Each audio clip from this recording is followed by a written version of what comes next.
오늘은 요한계시록 12장에 있는 말씀을 가지고 함께 은혜를 나누고자 합니다.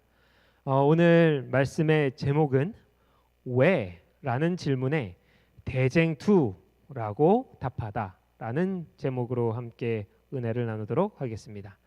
저희들이 항상 하는 것처럼 오늘 우리의 짧은 대답으로 또 주님 오시는 그 날을 어떠한 결심으로 기다릴지 한번 되새기도록 하겠습니다. 앞에 보이시는 이 구호를 함께 외치도록 하겠습니다. 주님 오십니다. 정직합시다. 말씀을 들으시다 보면 정직합시다라는 말이 무슨 말인지 여러분께서 이해하시게 되리라 생각합니다. 며칠 되지 않았는데요. 지난 6월 9일 4시 30분경 광주광역시 동구 학동에서 한 사건이 일어났습니다. 여러분들도 아마 뉴스를 통해서 오늘까지 계속 이어지는 후속 보도들을 통해서 대체 광주에 무슨 일이 지금 일어났는지 다들 아시리라 생각합니다.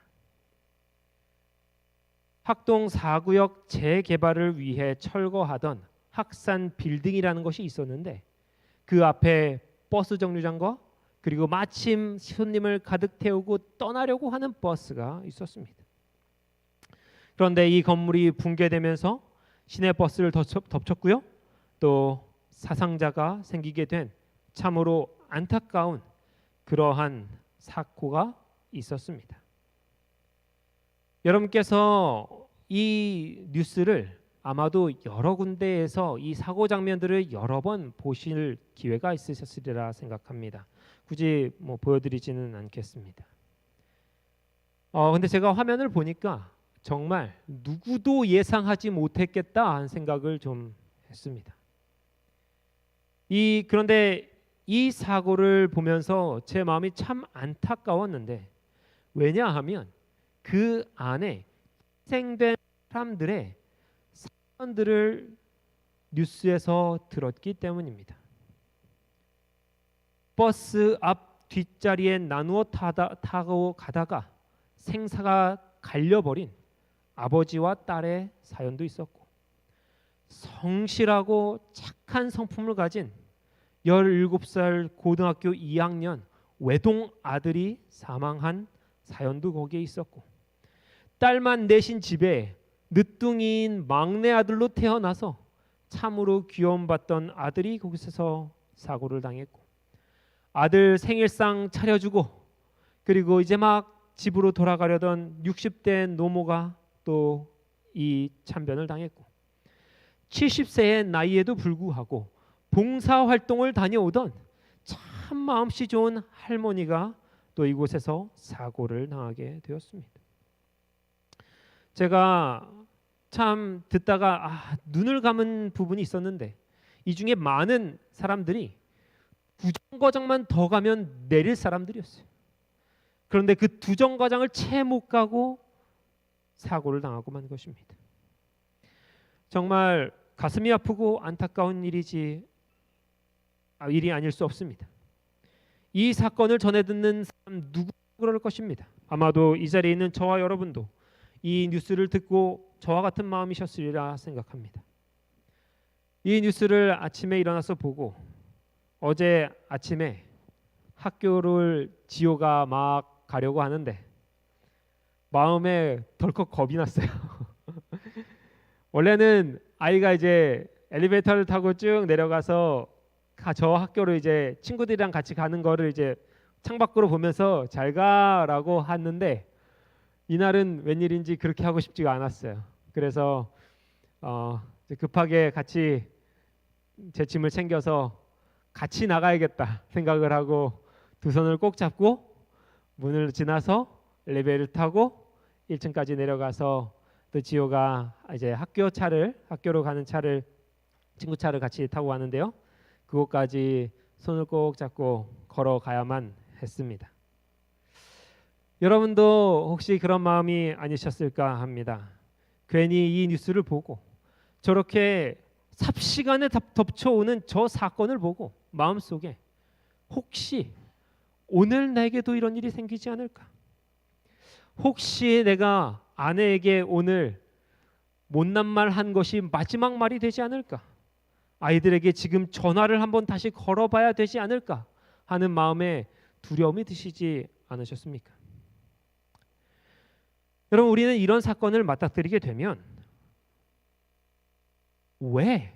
라는 질문을 곧잘 하게 됩니다. 저렇게 젊은 사람이 왜 죽었나? 저렇게 착한 할머니가 왜 이런 사고에 휘말려야 했는가? 저렇게 사랑받는 늦둥이 막내가 왜? 저렇게 보기 좋은 사이좋녀가 왜 저렇게 되어야 하나?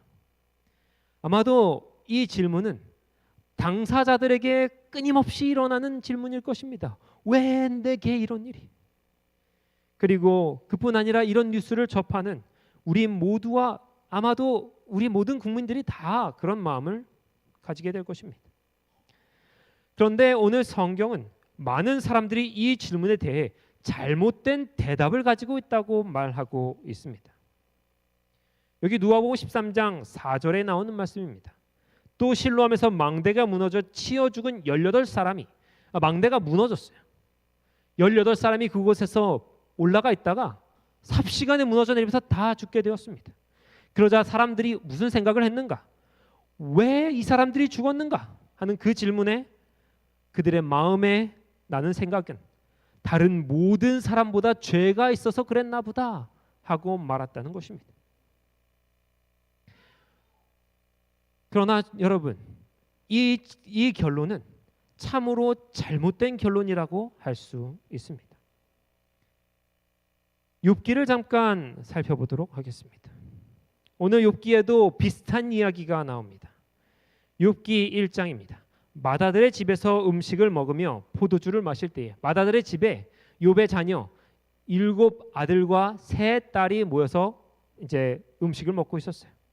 그런데 거친 데서 큰 바람이 와서 집 내 모퉁이를 삽시간에 치게 되었습니다.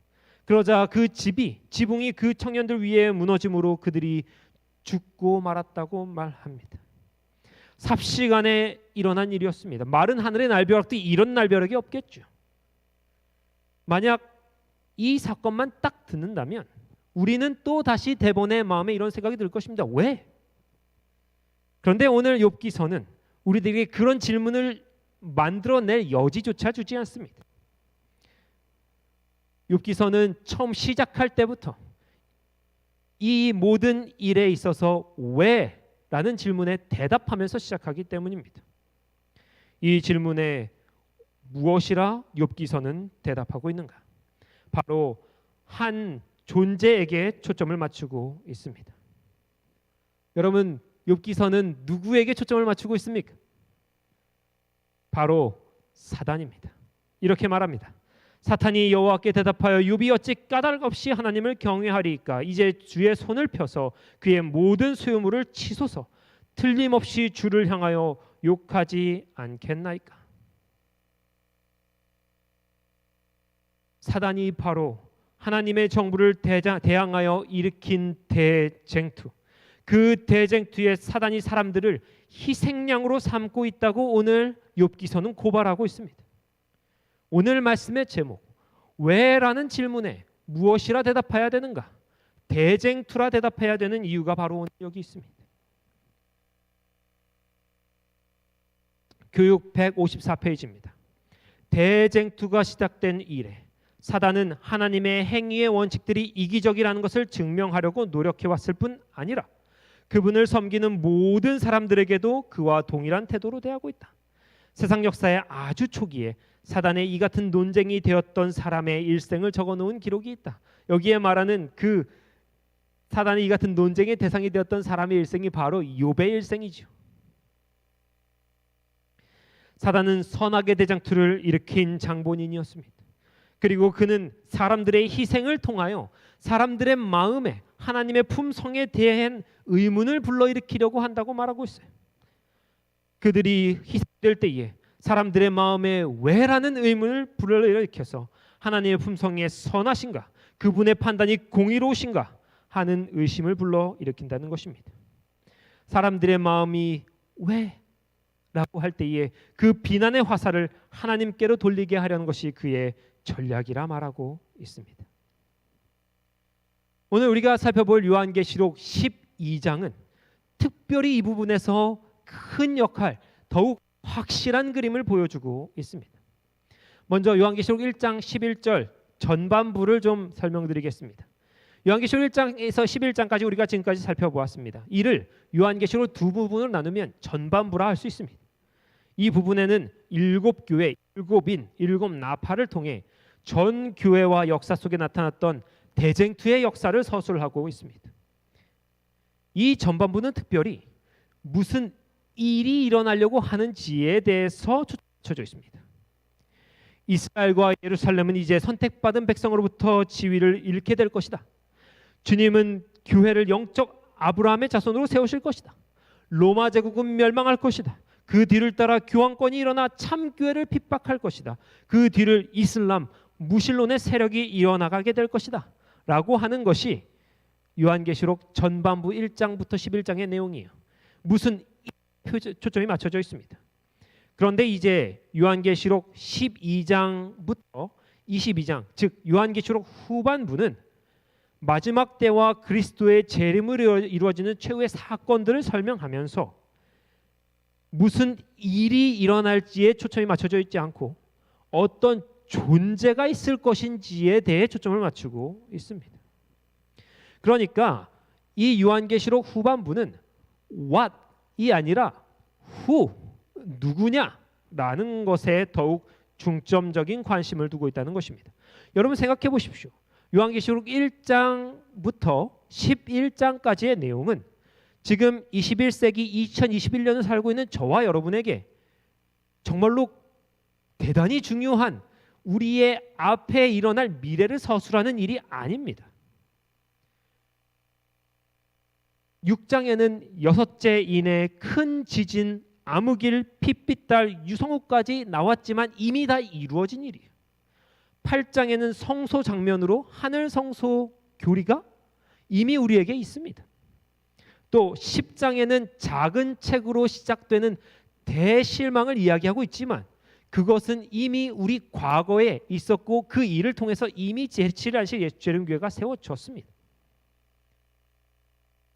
그럼에도 불구하고 요한계시록은 아직 반이나 남은 것입니다. 이제 하나님께서 이 요한계시록을 통해 마지막 남은 백성들에게 향한 안배가 주어졌는데 그것은 바로 앞으로 무슨 일이 일어날 것인지에 대해 말하고 있지 않고 누가 이 모든 것의 배후에 있는지를 설명하겠다고 하는 것입니다. 엘렌 화이트이 1893년에 뉴질랜드에서 한 설교를 했는데 이런 말을 했어요. 그는 자신의 모습이 뿔과 발굽을 가진 것으로 표상되는 것을 보고 좋아한다. 여러분 이거 누굽니까? 사단입니다. 이때 당시에 사단의 모습을 염소의 다리나 말의 다리를 가진 존재, 또 위에는 뭐 염소 뿔이 나고 얼굴은 염소 같고 등에는 박쥐 날개를 가진 그러한 우스꽝스러운 모습 혹은 겁을 주려고 하는 목적에서 그린 그림으로 사단을 표현했어요. 그런데 오늘 뭐라고요? 그 사단의 모습을 보고 사단 그 자신이 좋아한대요. 여러분 참 이상하지 않습니까? 사단이 누구입니까? 그가 처음에 하늘에서 타락하게 된 계기가 뭐였습니까? 그가 타락하게 된 계기는 교만 때문이었습니다. 여러분 교만 중에 자신의 아름다움을 많은 사람들이 칭송하기를 바라는 모습이 있습니까? 없습니까? 있죠. 그러면 세상 하늘에서 천사들 중에 가장 아름다운 존재이고 가장 힘센 존재였던 사단이 사람들에게 그의 마음의 교만한 욕구를 보면 어떻게 해야 돼요? 자신을 아름답게 그리길 원하고 힘세게 그리기를 원해야 됩니다. 그런데 오늘 뭐라고요? 자신을 우스꽝스럽게 그리고 자신의 정체를 감출 수 있는 모습이면 더 좋아한다고 말하고 있습니다. 그에게 새하얀 날개를 그려줘도 부족할 텐데 흉물스러운 박쥐의 날개를 기뻐하고 튼튼한 근육질과 건강한 인간의 육체로 그려도 모자랄진데 염소의 다리를 가진 괴상한 생물로 그리기를 원하고, 그의 아름다운 외모를 자랑해도 모자랄 텐데 머리에 뿔을 그려달라고 하는 것입니다. 여러분, 사단이 자신의 교만한 욕구보다 사람들을 기만하기 위한 욕구가 더 크다는 것입니다. 사람들을 기만할 수 있다면, 그들을 나에게 대한 그 경계심을 누그러뜨릴 수 있다면 이 그림을 기쁘게 받아들이겠다고 하는 그의 태도인 것입니다. 정체를 감추려고 하는 것이 사단의 참 큰 욕구 중에 하나인 것입니다. 여러분, 이 마지막 시대에 사단과 그의 대리자는 사람들이 가장 무해하다고 생각하는 모습으로 우리에게 다가올 것입니다. 그는 너무 순해서 경계할 필요가 없는 모습으로 나타나게 될 것입니다. 인간이 가장 매력을 느끼는 모습으로 택하게 될 것입니다. 그래서 그 정체를 성경이 아니고서는 도저히 상상할 수 없고 그 정체를 밝혀낼 수 없게 등장할 것입니다. 여러분, 이제 이 요한계시록의 왜 후반부에 들어가서 어떤 일이 날 것이 아니라 어떤 존재가 날 것인지에 대해서 서술하고 있다는 의미를 이해하시겠습니까? 계시록 12장은 크게 세 부분으로 나눌 수 있습니다. 1절에서 6절입니다. 여자가 낳은 아이를 멸망시키려는 사단의 시도가 있어요. 7절에서 12절은요, 사탄과 그의 천사들의 정체와 목적을 드러내고 있습니다. 13절에서 17절은 아이를 낳은 여자를 파괴하려는 사단의 노력에 대해 말하고 있습니다. 오늘 저는 이 1장의 1절에서 6절에 대한 부분만 함께 살펴보려 합니다. 그럼 먼저 1절에서 6절 부분을 읽어보도록 하겠습니다. 하늘에 큰 이적이 보이니 해를 옷 입은 한 여자가 있는데 그 발 아래에는 달이 있고 그 머리에는 12별의 관을 썼더라. 이 여자가 아이를 베어 해산하게 되매 아파서 애를 쓰며 부르짖더라. 하늘에 또 다른 이적이 보이니 보라, 한 큰 붉은 용이 있어 머리가 7이요 뿔이 10이라. 그 여러 머리에 7 왕관이 있는데 그 꼬리가 하늘의 별 3분의 1을 끌어다가 땅에 던지더라. 용이 해산하려는 여자 앞에 그가 해산하면 그 아이를 삼키고자 하더니 여자가 아들을 낳으니 이는 장차 철장으로 만국을 다스릴 남자라. 그 아이를 하나님 앞과 그 보좌 앞으로 올려가더라. 그 여자가 광야로 도망하매 거기서 1260일 동안 그를 양육하기 위하여 하나님께서 예비하신 곳에 있더라. 먼저 여기 큰 이적이 보이니라고 말하고 있습니다. 이 큰 이적에 대한 그리스어는 세메이온이라고 하는데요, 실제적인 대상을 말하는 것이 아니라 상징적인 대상이 나타날 것이라고 하는 것입니다. 그러므로 오늘 12장의 내용은 정말로 한 여자가 있고 그 여자에게 잡혀먹을 뻔한 용이 나타난 것이 아니라 이 이야기 각각이 상징하는 상징으로서 무언가를 말하겠다고 하는 것입니다. 그럼 이제 첫 번째 등장하는 존재, 여자에 대해서 살펴보겠습니다. 여자는 누구인가? 이 여자는 해를 옷 입고 발 아래는 달을, 그 머리에는 12면류관을 쓰고 있습니다. 사도행전 54장 4절, 이사야 54장 5절을 보면 이렇게 말합니다. 이는 너를 지으신 이가 내 편이시라. 성경은 지금 이스라엘 백성을 뭐라고 말하고 있냐면 여인으로 표현하고 있습니다. 고린도서 11장 2절도 마찬가지로 내가 너희를 정결한 처녀로 한 남편인 그리스도께 드리려고 중매한다, 이렇게 말하고 있습니다. 그러므로 성경은 하나님의 백성, 구약의 이스라엘 백성과 신약의 교회가 다 여인으로서 묘사되고 있는 것을 우리가 볼 수 있습니다.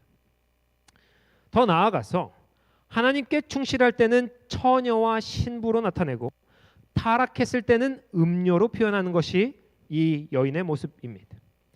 이것이 이제 호세아서에 고멜이 타락했을 때 그에게 있었던 착한 이스라엘에 대한 상징이 이 고멜에게 주어졌던 것처럼 그렇게 똑같이 진행될 것입니다. 어쨌든 이 12장의 여인은 지금 해를 입고 별이 달린 면류관을 쓰고 달을 딛고 서 있습니다. 하나님께서 빛을 내게 만드신 모든 창조물을 이 여자가 다 가지고 있는 것을 지금 우리가 이 그림을 통해서 볼 수 있습니다. 그런데 이것이 무슨 뜻일까? 예수님께서 말씀하셨죠. 요한복음 8장 12절입니다. 나는 세상의 빛이라. 그러니까 이 여인은 지금 그리스도로 옷을 입고 있다는 말이며 또 그리스도 그 자체인 말씀, 그분이 하신 모든 말씀으로 그 여자가 딛고 서 있으며 그 머리에 쓰고 있다는 것을 알 수 있습니다. 이제 그 다음 이 여자를 해석하는 또 다른 존재, 바로 붉은 용이 등장합니다. 12장 3절 4절입니다. 하늘에 또 다른 이적이 보이니 보라, 한 큰 붉은 용이 있어. 이 붉은 용이 누구인지는 계시록 12장 9절에 이미 설명이 되어 있습니다. 큰 용이 내어 쫓기니 옛 뱀, 곧 마귀라고도 하고 사탄이라고도 하며 온 천하를 꿰는 자라. 여기 보니까 뭐라고 말하냐면 옛 뱀이라고 말합니다. 여러분, 이게 왜 옛 뱀입니까? 어디에 있었던 뱀입니까? 네, 에덴 동산에 있었던 바로 그 뱀입니다. 우리에게 이 뱀이 우리가 알고 있던 창세기 3장에 등장하는 그 존재라는 것을 알려주는 것입니다. 이 뱀, 사람들을 죄악에 빠뜨린 대쟁투를 시작한 존재가 누구라고 말하고 있습니까? 바로 사탄이라고 해석하고 있는 것입니다. 이제 이 뱀이 하는 일이 두 가지가 나옵니다. 첫째는 꼬리를 통하여 별 3분의 1을 끌어다가 땅에 던지고요. 두 번째는 이제 여인으로부터 태어나는 아이를 삼키고자 하는 것이 이 뱀, 용이 하는 일입니다. 먼저 꼬리는 무엇을 상징하는가? 이사야 9장 15절 16절은 이렇게 말합니다. 그 꼬리는 곧 거짓말을 가르치는 선지자라. 백성을 인도하는 자가 그들을 미혹하니 인도를 받는 자들이 멸망을 당하는도다. 그러니까 여기 꼬리가 무엇을 상징하고 있습니까? 네, 거짓말과 미혹을 상징하고 있어요. 그러니까 사단의 무기는 무엇입니까? 거짓과 기만인 것입니다. 그는 거짓으로 온 천하를 꿰는 자라고 말하고 있지 않습니까? 여러분, 그러면 질문을 드리겠습니다. 이 사단을 대적하는 무기는 무엇이 있을까요? 그가 가지고 있는 거짓과 기만의 정반대되는 속성을 가진 무엇이어야 이 사단을 대적할 수 있을 것입니다. 여러분, 그것이 무엇입니까? 그것은 바로 정직과 진실입니다. 사단은 거짓을 상징하는 꼬리를 쓰고 교회는 진리와 진실의 말씀의 빛으로 대항하여야 하는 것입니다. 심지어 예수님께서는 행동만이 아니라 마음까지 진실하라고 하셨어요. 하나님, 제가 누군가를 미워했습니다. 하나님, 제가 간음했습니다. 하나님, 제가 살인하고 탐하였고 생각으로는 이미 훔쳤습니다. 이 모든 것들을 주님 앞에 뭐 하라고요? 진실하라고요. 정직하라고요. 그것을 우리가 무엇이라 말합니까? 회개라고 말합니다. 여러분, 그런데 우리의 마음에 거짓이 있으면 우리가 회개할 수 있습니까? 회개하지 않는 자들은 무엇한다고 말합니까? 자신이 죄가 없다고 말하는 자들이라고 말합니다. 거짓말하는 것입니다. 여러분, 우리가 마음과 행동이 주님 앞에서 정직할 수 있는 방법이 무엇입니까? 그것은 바로 오직 우리의 말과 행동이 말씀에 비춰져 있어야 하는 것입니다. 행동은 성경대로 하고 생각에는 말씀이 들어차야 합니다. 그렇지 않고서는 거짓의 압이 사단에게서부터 자유롭게 될 수가 없습니다. 이것이 바로 대쟁투인 것입니다. 이제 남자아이를 살펴보겠습니다. 이 여자로부터 나오는 남자아이는 무엇을 상징하는가? 5절에 보니까 여자가 아들을 낳으니 이는 장차 철장으로 만국을 다스릴 남자라고 말하고 있어요. 아까 사단이 옛 뱀으로 이름 붙여진 것과 같이 오늘 창세기 3장 15절에 이 아들을 연결하고 있음을 볼 수 있습니다. 여자의 후손은 내 머리를 상하게 할 것이니라. 이 여자의 후손이 계시록 12장에 등장하는 아들이에요. 그런데 이 아들은 누구인가? 계시록 2장 27절은 이렇게 말합니다. 그가 철장을 가지고 그들을 다스려 질그릇 깨뜨리는 것과 같이 하리라. 나도 내 아버지께 받은 것이 그러하니라. 누구입니까? 예수 그리스도. 계시록 2장에서 예수님께서 나타나셔서 계시록 1장부터 나타나셔서 요한에게 이제 7 교회 보내는 편지를 말씀하시면서 하신 말씀이, 예수님 그 스스로가 무엇이라 말씀하시냐면 나는 철장을 가지고 다스릴 자다 말씀하고 계신 것입니다. 원래 만국을 다스리는 분, 그리고 만국을 통치하신 분이시니 그분께서 통치하는 것이 맞습니다. 그런데 오늘 여기 놀라운 말이 하나 또 있습니다. 그 바로 전절 27장 전절 26절에 이렇게 말합니다. 이기는 자와 끝까지 내 일을 지키는 그에게 만국을 다스리는 권세를 주리니 그가 철장을 가지고 그들을 다스리리라. 이렇게 말하고 있습니다. 여러분, 아까 사단이 이 뱀이요 꼬리로 어떻게 했습니까? 거짓과 기만을 통하여 어떻게 했습니까? 하늘 별의 3분의 1을 끌어다가 어떻게 했습니까? 땅에 던졌습니다. 여러분, 사단은요 자신의 영광을 다른 이와 나누는 존재가 아니에요. 그에게 가는 것은 땅에게 던져지는 결과를 이미 약속한 것입니다. 그런데 오늘 예수님은 어떻게 하겠다고 말씀하십니까? 원래 만국을 다스리는 권세는 하나님의 아들 예수 그리스도의 것입니다. 그분이 창조하셨기 때문에 그분이 다스릴 권한이 있어요. 그런데 오늘 여기 뭐라고 하십니까? 끝까지 이기는 자에게 내가 무엇하겠다? 그 다스리는 권세를 함께 나누겠다라고 말씀하시는 것입니다. 여러분, 이것만 봐도 우리가 누구를 섬겨야 하는지 분명하게 보이지 않으십니까? 무엇이, 어떠한 선택이 우리의 이득인지, 어떠한 존재에게 가는 것이 우리가 살 길인지는 분명합니다. 사단에게 가는 것은 자살 행위입니다. 그에게 가는 모든 자는 사단의 손에 의해 땅에 던져져 짓밟히게 될 것입니다. 여러분, 사단이 하늘 천사의 3분의 1을 미혹하여 그의 반란에 가담하게 만들었어요. 그는 어떻게 그렇게 할 수 있었을까? 우리는 그 방식에 대해서 자세하게는 알지 못합니다. 그러나 그가 쓰는 우리에게 향한 방식은 하나 알고 있습니다. 여기 히틀러가 이제 세계 2차 대전에서 이제 패배하고 미국 CIA의 전신인 OSS라고 하는 정보국이 있었어요.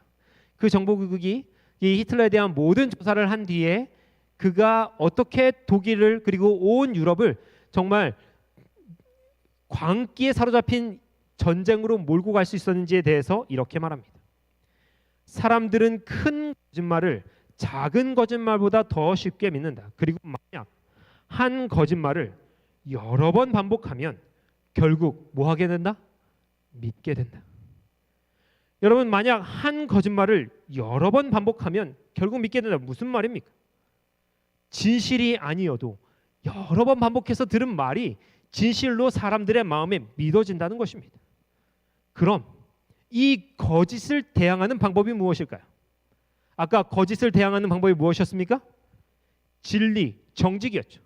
그러면 거짓이 반복해서 발하여질 때 진리는 어떻게 해야 됩니까?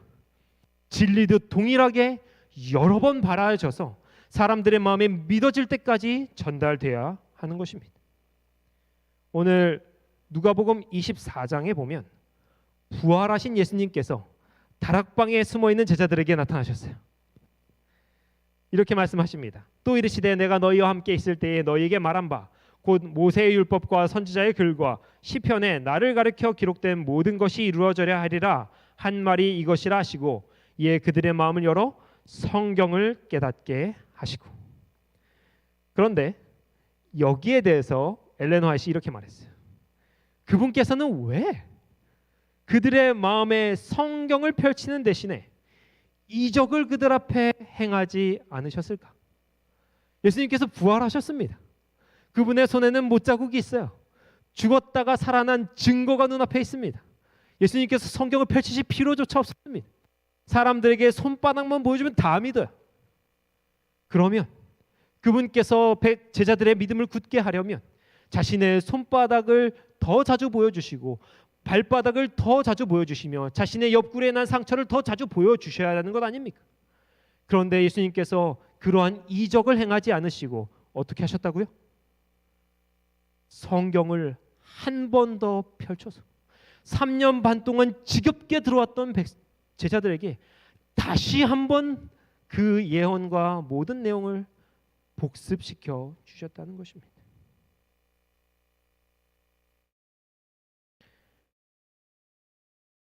우리는 이러한 메시지를 이제 여기서 얻을 수 있습니다. 우리는 마땅히 해야 할 만큼 성경을 많이 상고하지 않는다. 우리는 성경을 연구하는데 시간을 바칠 필요가 있다. 흔들릴 수 있는 모든 것이 흔들릴 것이기 때문이다. 마귀는 일반적인 교회와 그리스도의 대열에서 일하고 있는 사람들과 더불어 성경의 흠을 잡기 위하여 특별한 방법으로 일하고 있으며 곳곳에 불신이 편만하다. 마지막 때일수록 사단은 사람들의 마음에 왜? 라는 질문을 넣을 것입니다. 사람들이 이 질문을 받으면 마치 하나님에게 무언가 숨은 의도가 있는 것 같은 느낌을 받아요. 그분의 품성이 의심되도록 하는 질문이 바로 이것입니다. 이 마음은 사람들에게 그분의 사랑을 의심하게 만들 것입니다. 아까 처음에 시작할 때 욥의 자녀들에 대해서 함께 이야기했습니다. 여러분 욥이 자녀들이 다 죽었죠. 여러분 아까 뭐라고 했죠? 그 사고가 일어났을 때, 그렇죠? 그 광주에서 일어난 사고가 일어났을 때 사람들의 마음에 무엇이 떠오른다고요? 무슨 의문이? 왜?